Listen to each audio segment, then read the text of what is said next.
나오니까 어떻습니까? 행복합니다. 행복하십니까? 아멘. 여러분 우리 교회 나오니까 어떻습니까? 행복합니다. 여러분의 가정은 어떻습니까? 행복합니다. 행복하십니까? 아멘. 네, 행복하셔야 돼요. 아멘. 요즘에 제가 기운이 없더라고요.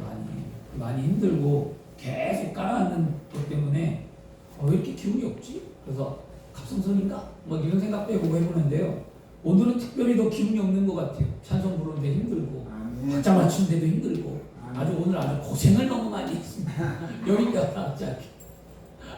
여러분들 열심히 기도하시고 여러분 열심히 찬송 불러주시기를 부탁을 드리겠습니다. 아멘. 그럼 우리 한번 고백할까요? 예수님 안에 예수님 안에 나는 행복합니다. 나는 행복합니다. 예수님 안에 예수님 안에 나에게 기적이 일어납니다. 나의 길을 합니다.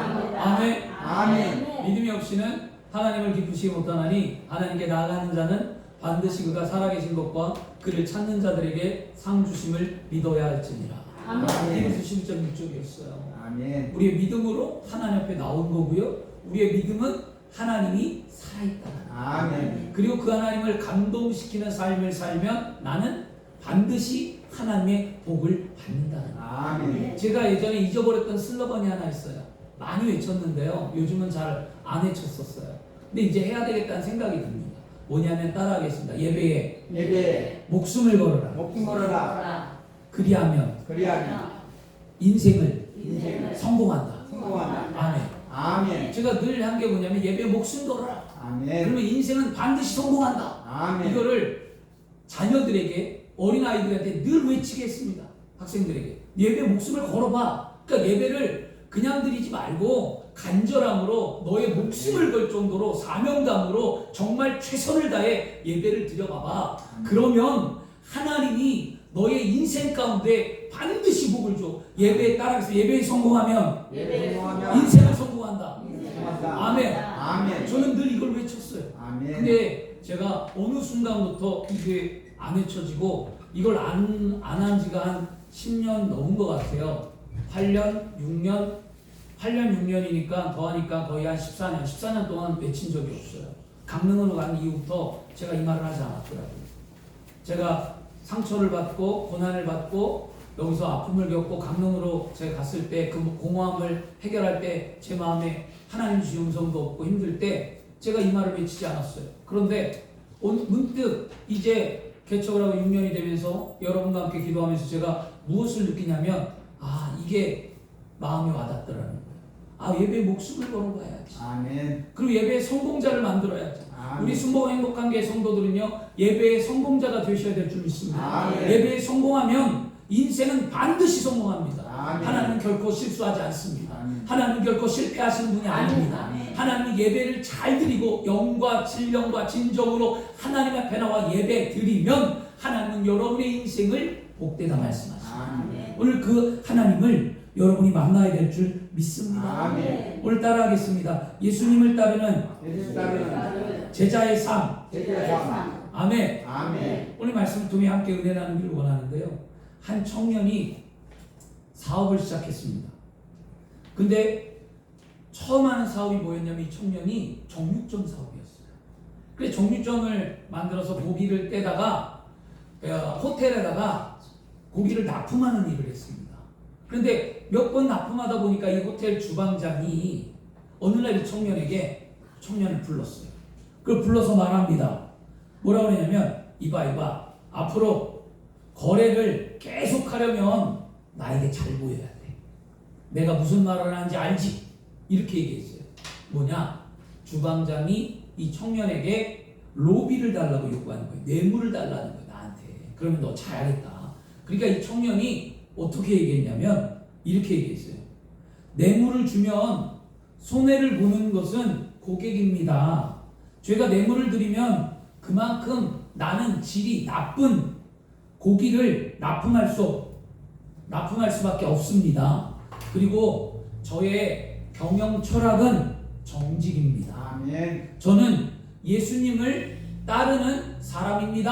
라는 말을 했어요. 아멘. 그럼 이 청년이 정육점을 성공했을까요? 실패했을까요? 성공했어요? 실패했어요. 정육점 문을 닫아버렸어요. 쫓겨났어요. 얼마나 마음이 아프겠어요. 분명히 우리는 하나님 앞에 잘하면 성공해야 되는데 쫓겨났습니다. 그리고 문을 닫아버렸어요. 그리고 이번에는 이 청년이 무슨 사업을 했냐? 생필품 사업을 했습니다. 생필품 가게를 딱 열었어요. 이제는 가게를. 그리고 자기 가게를 연 이후에 문 앞에다가 왜 거울 앞에 썬팅 되어져 있잖아요. 그 앞에다 뭐라고 써놨냐면 이런 말을 써놨어요. 너희는 먼저 그 나라와 그의 의를 구하라. 이렇게 써놨어요. 먼저 그 나라와 그 의를 구하라 써놓으니까 사람들이 지나가면서 비웃기 시작합니다. 저거 미친 거 아니냐? 야, 저거 망하겠다? 곧 있으면 망한다. 사람들이 웅성거리고 비웃고 그 청년을 인정하지 않았습니다. 그러면 이 청년은 이 사업을 망했습니까? 아니면 성공했을까요? 이번에는 네, 잘 들어야 돼. 아까는 망했으면 두 번째 성공했겠죠. 하나님 망하게 하셨겠냐고요. 성공했어요. 진짜로. 그래서 뭐 했냐면 그 사람들이 예상과 달리 빗나가고 이 청년의 사업은 번성하기 시작했습니다. 이 생필품 가게가 얼마나 잘 됐든지 사람이 물밀듯 밀려오기 시작했어요. 그래서 이 점포가 하나가 된 게 아니라 이제는 그 점포가 점점 늘어났습니다. 그게 누구냐면 미국의 백화점 왕이라고 불리는 페니의 이야기였어요. 이 미국의 백화점 왕의 페니는 예수님을 따르는 일관된 자세로 먼저 그 나라를 구하라. 난 예수 믿는 사람입니다. 라고 세상 사람들에게 정직을 말하고 거룩을 말하고 예수님을 따르는 삶이 무엇인가를 말하면서 그는 정직하게 살고 사업을 넓혀서 이 미국의 이 생필품 이 가게가 몇 개가 있냐면 1660개의 점포를 가진 사업가가 되었어요. 여러분, 이유는 뭘까요? 예수를 따르는 삶이 결코 쉽지는 않습니다. 그런데 실패했다고 해서 그것을 포기하지 않고 끝까지 예수를 따랐더니 복을 받았다는 것이에요. 여러분, 예수님의 제자로 산다는 것, 복음을 알고 구원을 받고 하나님의 자녀로 믿음으로 살아간다는 것이 그렇게 쉬운 것은 아닙니다. 그리고 그런 삶이 우리에게 분명히 요구하는 건 뭐냐면 이 신앙의 고백이라는 거예요. 여러분들이 떳떳하게 예수 믿는 사람이라고 세상에 고백할 수 있는 오늘 그리스도인이 되어야 할 줄 믿습니다. 그리고 일에 있어서 어떤 일을 하든지 항상 우리는 세상적인 가치관과 기준이 아닌 하나님의 가치관, 성경적인 기준을 갖고 여러분이 세상에 나아가 우선순위를 말씀 앞에 토대에 두고 삶을 살아야 될 줄 믿습니다. 그리고 그의 삶을 멈추는 것이 아니라 한 번 그렇게 살았다고 해서 그 인생이 내가 끝나는 것이 아니라 계속적으로 여러분이 천국 갈 때까지 예수 믿는 그리스도인의 삶을 나타내야 될 줄 믿습니다. 예수님을 따르는 진정한 우리는 제자입니까? 아니면 그저 그런 제자입니까? 오늘 말씀을 통해 여러분은 양단간에 결정하고 선택하며 판단해 보셔야만 합니다. 진짜 제자인가? 그저 그런 사람인가? 요즘에 스승과 제자의 관계가 무너지는 이때에 참된 스승과 참된 제자의 모범이 되는 그리스도인이 되어야 할 줄 믿습니다. 그죠? 여러분 요즘에 인권조례 학생들 인권조례가 사라졌어요. 사라져야만 저는 사라져야 된다고 찬성 중에 한 표를 던집니다. 사라져야 되는데요. 그 인권은 중요해요. 사람의 인권은. 그러나 그 조례가 잘못된 게 너무 많아요. 그러니까 교권이 무너졌죠. 근데 교권이 무너진 이유는 뭐냐? 선생님들의 잘못된 행동 때문에 무너진 거예요. 그것도 또한 맞아요. 진짜 사랑으로 선생님들이 아이들 품고 그 다음에 촌지를 안 받고 그 다음에 가진 자와 못 가진 자를 차별하지 않았다면 인권조례는 만들어지지 않았어요. 그런데 선생님들이 차별하고 아이들을 진정으로 사랑하지 않기에 인권조례, 아이들 조례가 만들어졌습니다. 그런데 그것이 오히려 지금은 독이 되어서 오히려 아이들도 망치고 선생님들도 망치는 결과를 낳았습니다. 이건 뭐냐면 참된 스승과 참된 제자의 삶에 도가 없기 때문입니다. 근데 성경은 분명히 말씀합니다. 참된 스승과 참된 제자의 삶에 대해서 예수님은 우리에게 모범이 되어 주셨습니다. 예수님은 우리에게 피와 물과 모든 것을 쫓고 십자가의 사랑으로 우리를 구원하고 용서해 주셨습니다. 친히 우리에게 모범이 되신 그 예수님의 사랑을 우리는 제자된 삶으로 따라가야 할 줄 믿습니다. 우리가 예수님이 이루고자 했던 그 뜻들을 잘 받아서 이 땅의 삶에 이루어낼 때 우리는 제자의 삶을 살아가는 거예요. 저와 여러분이 그렇게 돼야 할 줄 믿습니다. 그래서 사도 바울은 유명한 말을 하잖아요. 내가 예수를 본받는 것 같이 너희도 나를 본받으라라고 말할 수 있는 믿음의 고백. 여러분 그렇게 말할 수 있습니까? 여러분 남편에게, 아내에게, 자녀에게, 세상 사람들에게 내가 여보 예수를 본받았어요. 그러니까 당신도 나를 보며 예수를 믿었으면 좋겠어요. 말할 수 있습니까? 아들아 딸아, 엄마 아빠가 예수를 믿었어. 예수를 믿고 이렇게 인생을 살아가고 있으니 너도 예수를 좀 잘 믿고 이런 삶을, 엄마와 아빠 같은 삶을 살았으면 좋겠다라고 여러분 말할 수 있겠습니까? 그렇다면 여러분의 삶이 어떠한 삶을 살아야 하는지 오늘 분명히 깨달아야만 합니다. 그게 복음이라고 했어요. 그게 증거라고 했습니다. 오늘 그렇게 되어야만 합니다. 그러면 우리는 어떻게 해야 할까요? 첫 번째로는요, 우리가 예수를 따르는 제자의 삶은요, 마가복음 8장 29절에 말씀합니다. 또 물으시되 너희는 나를 누구라 하느냐? 베드로가 대답하여 이르되 주는 그리스도이시나이다 하네 라고 말씀합니다. 첫째로 우리가 예수님을 따르는 제자가 되는 삶은요, 우리 안에 따라하겠습니다. 예수님을 믿는 신앙 고백이 있어야 합니다. 아멘. 누구를 따라가려면요, 먼저 그 사람에 대해서 잘 알아야 따라가지 모르고 따라가는 사람이 없잖아요. 자녀가 부모를 왜 따라갈까요? 신뢰하니까. 내 부모니까. 내 부모를 아니까 따라가죠. 모르는 자녀들은 여러분 양자로 드리잖아요. 그리고 양자를 드리거나 고아원에서 아이를 드리면 그 아이가 부모의 혈연을 법적으로 맺었다 하더라도 그 아이는 그 부모를 잘 따르지 않아요. 왜냐? 신뢰가 생기기 전까지는요.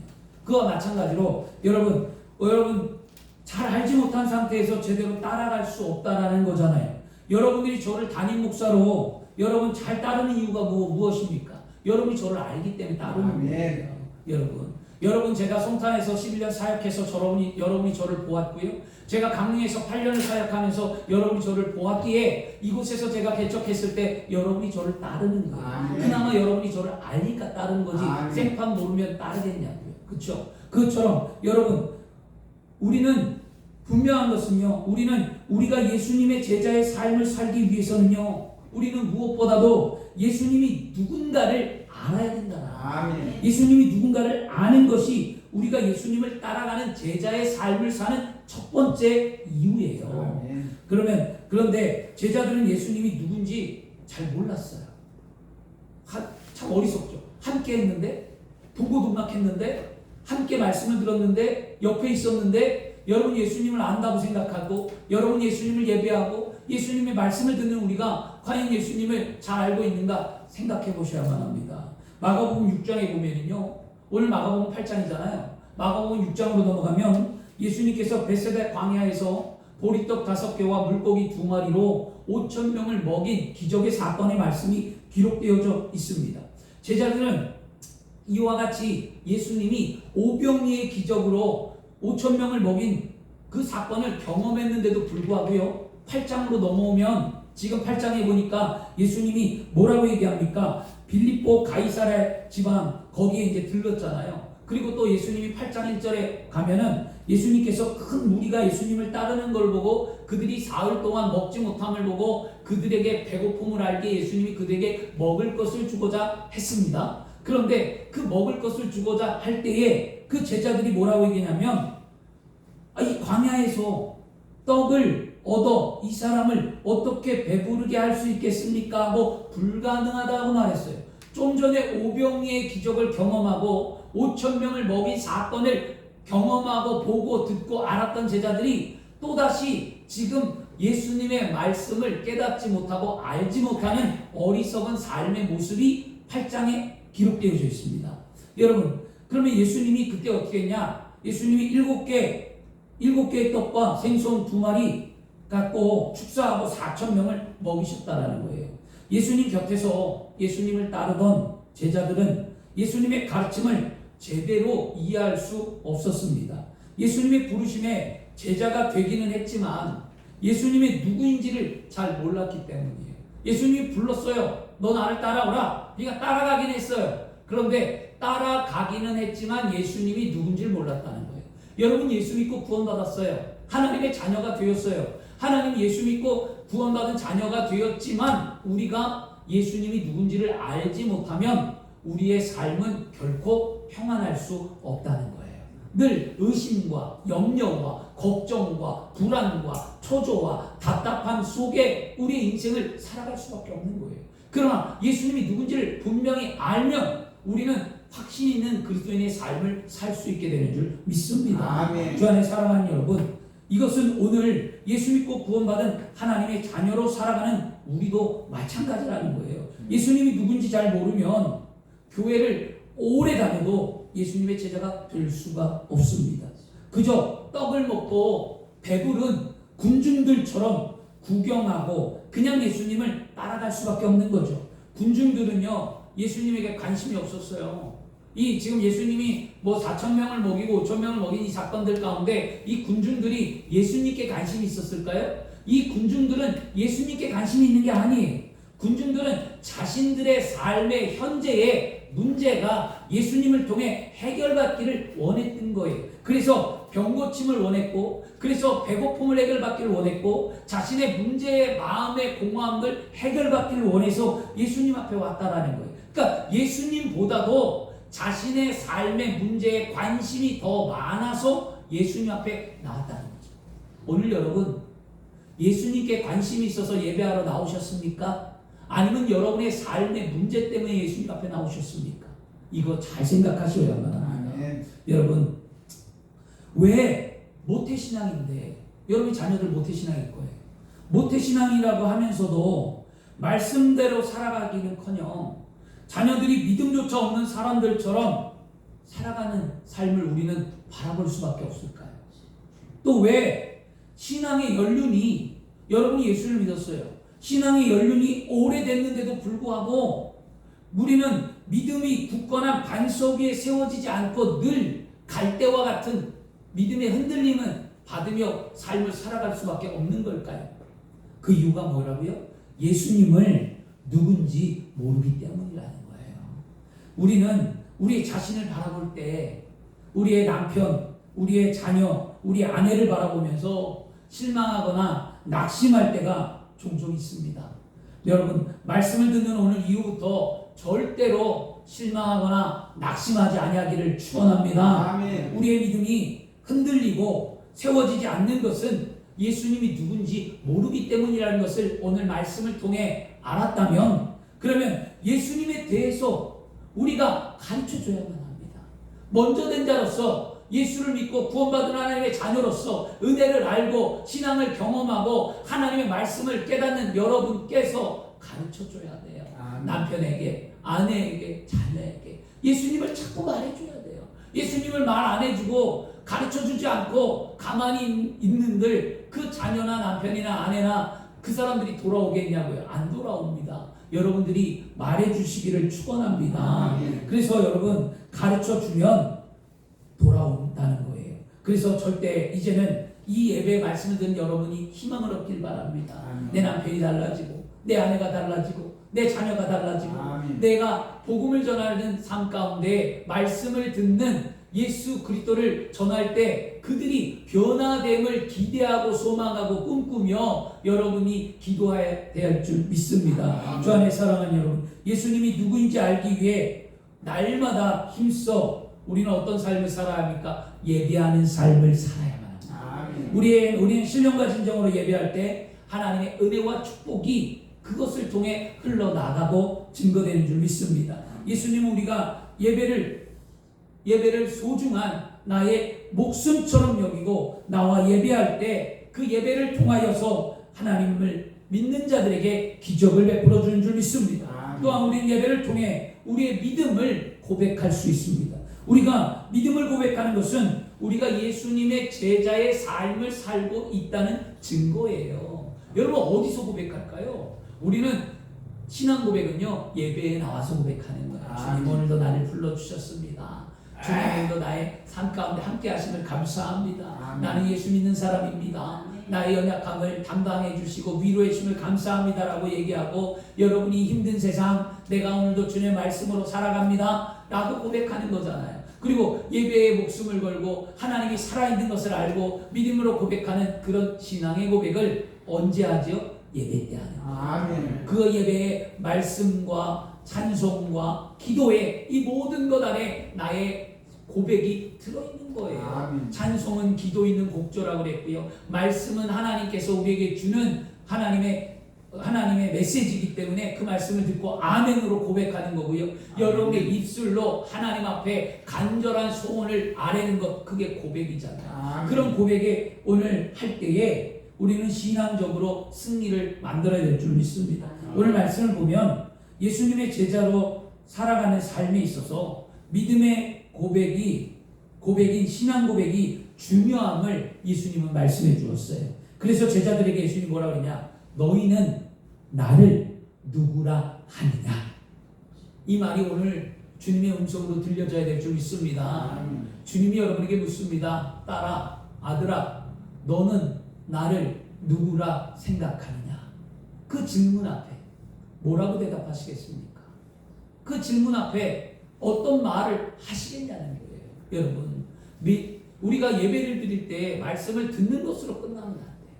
항상 그 말씀을 듣고 내 삶에 적용하고 나에게 오늘 하나님이 뭐라고 말씀하실까를 늘 생각할 때 우리의 믿음은 자라나는 줄 믿습니다. 아멘. 예수님은 제자들에게 예수님을 잘 따라오기 위해 먼저 신앙 고백을 요구하셨어요. 그러기에 우리도 예수님을 잘 따라가는 제자가 되려면 무엇보다도 예수님이 우리의 구주 되심을 믿는 신앙 고백을 해야 할 줄 믿습니다. 우리가 이런 신앙 고백을 어디서 한다고요? 예배의 자리에서 한다는 거예요. 그래서 예배가 우리의 삶에 중요하기에 우리는 예배에 목숨을 걸어야만 합니다. 그리고 예배에 성공하면 인생은 반드시 성공합니다. 그래서 여러분, 이제부터 이런 거 버리셔야만 합니다. 바쁘다는 핑계로, 또 가족을 핑계로, 또 마음이 힘들다는 핑계로, 육신이 아프다는 핑계로, 또 우리가 말할 수 없는 여러 가지 핑계로 예배를 등한시하지 말고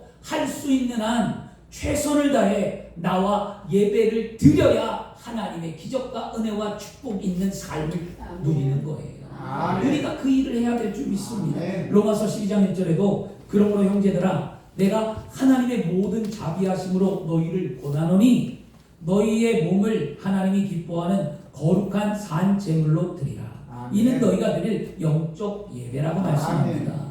예배에 나와 예수 그리스도를 믿는 신앙의 고백에 있는 사람이 예수님의 제자인 줄 믿습니다. 둘째는요, 우리가 이거 어떻게 예수님을 따라가는 제자가 될 수 있는가 하면 마가복음 8장 33절에 말씀합니다. 예수께서 돌이키사 제자들을 보시며 베드로를 꾸짖어 이르시되 사단아, 내 뒤로 물러가라. 내가 하나님의 일을 생각지 아니하고 도리어 사람의 일을 생각하는도다 하시고 말씀합니다. 둘째로 우리가 예수님을 잘 따르는 제자가 되기 위해서는요, 따라하겠습니다. 하나님의 일에 우선순위를 두어야 합니다. 아멘. 누구를 잘 안다고 해서 저절로 그 사람을 따라가진 않아요. 여러분, 안다고 해서 따라가진 않는다는 거예요.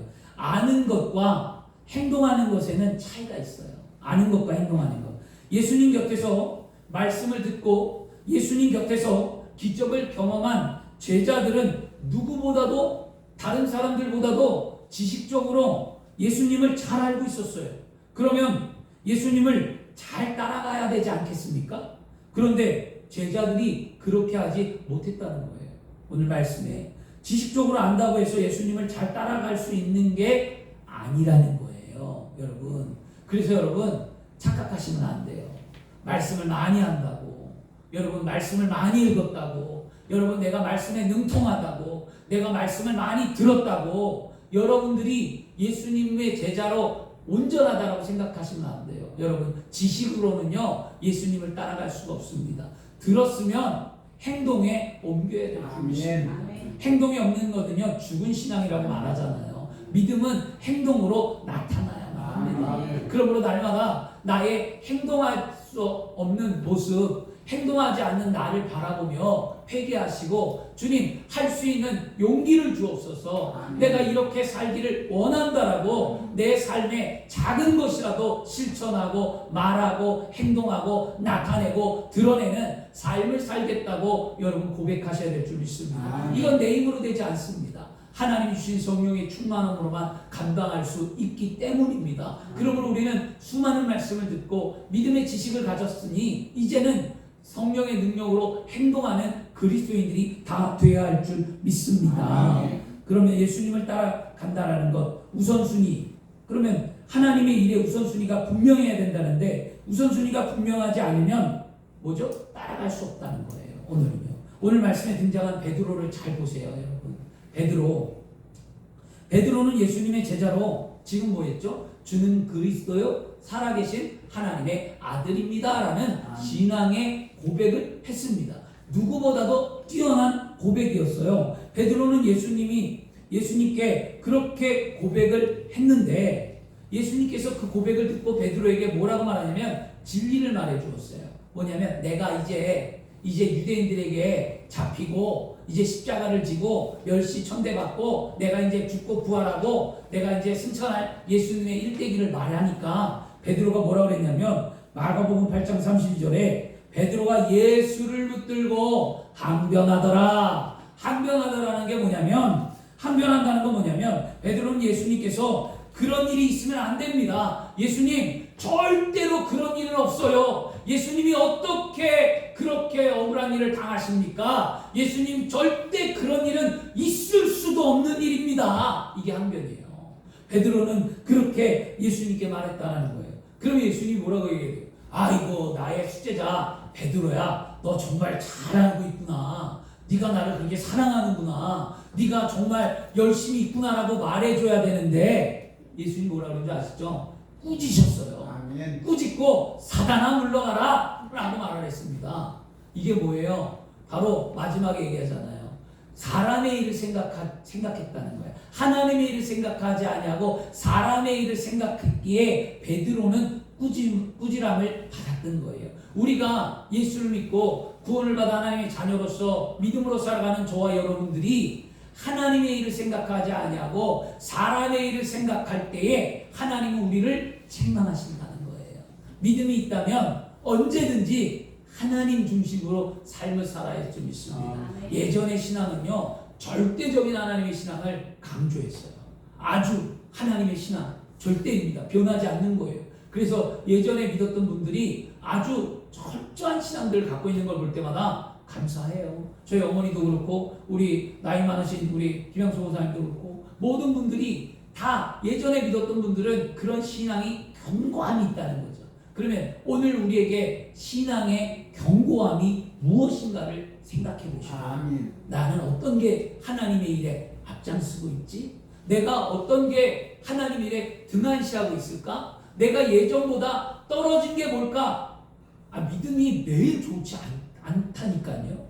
기도 생활이 매일 똑같지도 않아요. 그러면 늘 내가 지금 떨어진 게 뭔가? 기도의 생활이 떨어졌는가? 예배의 생활이 떨어졌는가? 물질 생활이 떨어졌는가? 전도하는 생활이 떨어졌는가? 봉사하는 생활이 떨어졌는가? 예전에 비해서 내가 지금 못하고 있는 게 무엇인가를 찾아내고 그 속에 하나님 내가 예전엔 이렇게 했는데 지금 이걸 감당하지 못합니다. 하나님 내가 감당할 수 있게 해달라고 기도해야죠. 그리고 기도를 안 하면서 감당 못합니다. 안 됩니다. 어떡합니까? 아니 뭐가 안 되고 뭐가 어떡합니까? 기도를 안 하고 있는데 여러분 기도는 모든 문제의 열쇠인 줄 믿습니다. 그러므로 우리는 밤낮 부르짖고 기도해야 돼요. 하나님 앞에 나와 여러분의 삶을 놓고 오늘도 기도하는 시간이 되어야 할 줄 믿습니다. 그래 그 베드로는요 하나님의 일을 생각하지 못하고 사람의 일을 생각하기 때문에 꾸짖으셨죠. 그럼 바꿔 말하면 이거 잘 기억하셔야 돼요. 베드로는 신앙 고백은 있었지만 신앙 고백에 맞는 우선순위가 없었다는 거예요. 신앙 고백은 있었어요. 믿음은 있었어요. 그런데 그 믿음에 합당한 우선순위가 없다는 거죠. 이건 저와 여러분도 마찬가지예요. 여러분 예수를 믿고 구원을 받고 하나님의 자녀가 되어서 우리가 신앙의 고백은 있습니다. 구원받은 하나님의 자녀예요. 믿음도 있어요. 여러분 믿음 없지 않아요. 이 자리에 모인 여러분 믿음 다 있어요. 그런데 그 믿음과 신앙 고백이 있는 우리가 하나님 앞에 삶을 살아가면서 하나님이 원하는 삶을 먼저 살아야 되는데 그렇지 못하고 있다는 거예요. 그것을 깨닫는 귀한 시간이 되어야 할 줄 믿습니다. 주 안에 사랑하는 여러분, 그렇다면 이 베드로가 그렇게 했던 우선순위가 같지 않았던 그 문제, 우리의 문제라고 오늘 자각하시고 주님 따라하겠습니다. 주님, 베드로의 문제가 내 문제입니다. 아멘. 이런 고백을 해야 될 줄 믿습니다. 우리 입술로는요, 예수님은 나의 구원자요, 예수님은 나의 주님이시라 고백하지만 실제 삶의 행동에 있어서 하나님의 일보다 사람의 이름을 먼저 생각할 때가 우리 솔직히 있다는 거잖아요. 우리는 오늘 이런 우리의 모습을 십자가 앞에 다 내려놓기를 축원합니다. 그리고 회개하기를 축원합니다. 우리가 예수님을 따라가겠다고 고백하면서 우리의 환경이나 사람을 따라갈 때가 있었으면 다시는 그와 같은 삶을 따라가지 아니하리라고 고백하고 주님 이제는 정말 주님만을 따라가겠다라고 고백하며 예배하는 복된 시간이 되길 바랍니다. 그래서 마가복음 6장 33절에 그런즉 너희는 먼저 그 나라와 그 일을 구하라. 그러면 이 모든 것을 너희에게 더하시리라. 아멘. 그래서 이 우선순위에 대해서 기억하는 삶이 예수님의 제자고요. 세 번째는 뭐냐면 우리가 어떻게 예수님을 따라가느냐. 마가복음 8장 34절에 말합니다. 무리와 제자를 불러 이르되 누구든지 나를 따르거든 자기를 부인하고 자기 십자가를 지고 나를 따를 것이니라 라고 말씀합니다. 셋째는요, 우리가 예수님을 잘 따라가는 제자가 되기 위해서는요, 따라하겠습니다. 결단하고 예수님을 지속적으로 쫓아가야 합니다. 아멘. 참 안타까운 게 신앙이들 가운데 신앙 고백도 했어요. 그리고 또 예수님 하나님 앞에 우선순위를 정했어요. 그 믿음의 삶을 잘 살아요. 그런데 이것이 계속 가야 하는데 어떻게 합니까? 올라갔다가 내려갔다가 아니면 격기 갔다가 바른 길로 갔다가 우리 이렇게 살잖아요. 그런데 여러분 그렇게 하지 말고 뭐라고 얘기하냐. 오늘은 예수님의 제자는 계속적으로 그 길을 유지하라는 거예요. 아멘. 그래서 밸런스를 유지하면 깨어지지 않습니다. 여러분. 그래서 항상 밸런스를 유지하는 삶을 사셔야 돼요. 한쪽으로 치우치면 깨어져요. 여러분. 그러므로 우리가 믿음 안에서 여러분 신앙 고백과 우선순위를 지켜내기 위해서는 계속적으로 나에게 그것을 지켜낼 수 있는 힘이 있어야 되는 거죠. 그 힘이 위로부터 내려오는 성령의 능력인 줄 믿습니다. 그러면 여러분 잘 생각해 보세요. 이 말씀이 무슨 의미를 갖고 있냐면요. 예수님께서 예수님의 제자답게 주님의 길을 따르는데 분명히 뭐라고 하냐면 자신을 따라오려면 예수님은 자기를 부인하고 자기 십자가를 지고 나를 쫓을 것이다. 나를 쫓을 것. 이 말이 앞에 거 다 괜찮아요. 근데 맨 뒤에 거 나를 쫓을 것이다. 이 말을 기억해야 되는 거예요. 나를 쫓을 것이다가 한국어로는 그냥 나를 쫓을 것이 다잖아요. 근데 이게 원문에 이게 우리가 이제 성경이 번역이 된단 말이에요. 히브리어, 헬라어, 뭐 영어 성경 이렇게 번역돼서 나왔는데 이 원문이라는 것은 이게 헬라어거든요. 헬라어 원문에 나를 쫓을 것이다라는 말은 무엇으로 기록되어 있냐면 현재 명령어로 되어 있어요. 현재 명령어는 뭐냐면 현재 명령어라는 것은 계속해서 반복하라는 거예요. 나를 쫓을 것이다라는 것이 그냥 쫓는 것이 아니라 계속 매일 하루하루 계속 쫓으라는 것이 그런 의미를 갖고 있거든요. 그 시제 자체가 명령어였어요. 그러면 예수님을 따르거든 자기를 부인하고 자기 십자가를 지고 나를 쫓으라는 것은 무엇이냐면 예수님을 계속적으로 지속적으로 반복해서 쫓으라는 거죠. 그래서 우리는 착각한 게 있고 우리는 교만한 게 있어요. 이거 버리셔야만 합니다. 뭐냐면 한 번 따라갔어요. 그래요. 한 번 고백했어요. 한 번 믿었어요. 한 번 물질로 섬겼어요. 그리고 예전에 내가 이렇게 했어요. 그렇다고 해서 지금 내가 예수님을 따라가고 있다고 생각하시면 안 돼요. 그건 착각이에요. 예전 것은 지나갔어요. 뭐라 새 것이 되었다라고 얘기하잖아요. 시편 145편 2절에 내가 날마다 주를 송축하며 영원히 주의 이름을 찬송하리라. 날마다 주님의 이름을 송축하고 영원히 그 이름을 송축한다고 얘기하고요. 사도행전에 가면 성령을 받고 나자 예수님의 제자들이 어떤 일을 했냐면 2장 46절과 47절에 날마다 마음을 같이하여 성전에 모였다라고 얘기하고요. 날마다 구원을 받는 백성들이 많아졌다라고 얘기합니다. 그건 뭐냐? 매일의 삶에 우리에게 새로운 날을 하나님이 허락하셨듯이 우리의 믿음도 날마다 성숙해져야 할 줄 믿습니다. 우리의 믿음도 날마다 새로워져야 될 줄 믿습니다. 우리는 오늘 말씀을 통해서 분명히 알아야 할 게 뭐냐? 예수님을 따라가는 것이 한 번 되어졌다라는 것이 아니에요. 한 번 따라갔다고 해서 예수님을 따라가는 삶이 아니라는 거였어요. 구원은 한 번이에요. 구원이 몇 번 있는 게 아니에요. 구원은 한 번에 이루어졌지만 구원의 완성을 이루는 성화라는 것은요, 내가 천국 갈 때까지 이 땅의 삶을 살면서 매일의 삶에 깨끗해지고 거룩해지고 예수를 닮아가고 지속적으로 믿음 안에 살아가는 게 성화되어지는 거였어요. 오늘 그러면 하나님께 복을 받고 믿음의 증거를 나타내는 사람들은 어떤 사람일까요? 성화되어져 가는 사람들이에요. 그럼 반대로 또 말해볼까요? 그러면 왜 나는 고통스럽지? 왜 나는 힘들까?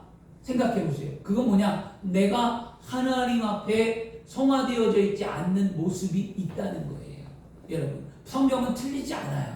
하나님은 말씀을 믿고 순종하고 거룩한 삶을 사는 자에게 반드시 하나님은 복을 주신다고 했는데, 그러면 내가 말씀 가운데 살고 있는가? 내가 거룩한가? 내가 날마다 지속적으로 주님의 말씀을 의지하며 삶을 살아가고 있는가? 이걸 생각해야 합니다. 이렇게 했는데도 여러분의 삶이 풀리지 않는다면 하나님 앞에 당당하게 말할 수 있어요. 하나님, 내가 이렇게 살고 있는데 내 인생이 지금 왜 이 모양입니까? 내가 정말 이렇게 살아가고 있잖아요. 하나님, 나를 불쌍히 여기셔서 나의 삶의 눈을 열어달라고 우리는 당당히 하나님께 요구할 수 있다라는 거예요. 이게 기도예요. 아멘. 이런 능력 있는 기도, 이런 진짜 확실한 기도를 우리는 드려야 될 줄 믿습니다.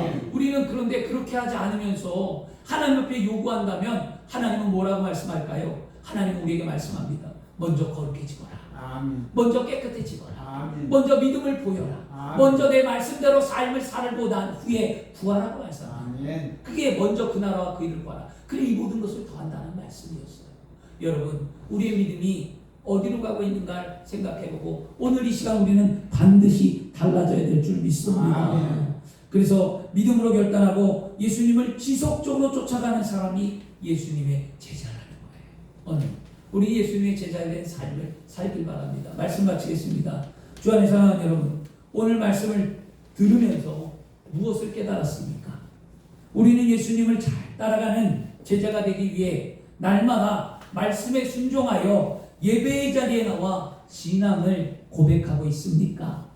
그리고 우리 예수님의 제자로서 신앙을 고백했다면 이제는 우리의 삶에 있어서 하나님의 일에 우선순위를 두며 삶을 살아가고 있습니까? 오늘 우리는 믿음의 고백과 삶의 우선순위를 바꿔야만 합니다. 그리고 결정해야만 합니다. 이것이 시들지 않도록 지속적으로 신앙 고백과 하나님의 삶을 향하여 걸어가리라는 고백이 있어야 될 줄 믿습니다. 그래서 날마다 여러분 하나님의 은혜와 축복을 받는 귀한 삶이 되고 여러분이 진정한 그리스도인의 제자가 되어서 이 땅의 수많은 사람들 앞에 그리스도의 복음을 나타내고 하나님의 증인된 삶을 살기를 축원합니다. 아멘. 주 안에 사랑하는 말씀을 들었습니다. 그리고 생각했습니다. 그리고 오늘 이 시간 우리는 결단했습니다. 여기서 머무르지 말고 결단을 했다면 여러분이 행동으로 옮기셔서 그 행동으로 옮기는 삶 가운데 반드시 하나님이 주는 축복을 누리며 아름다운 인생을 살기를 그리스도의 이름으로 축원합니다. 아멘. 기도하겠습니다. 주신 아버지 하나님 감사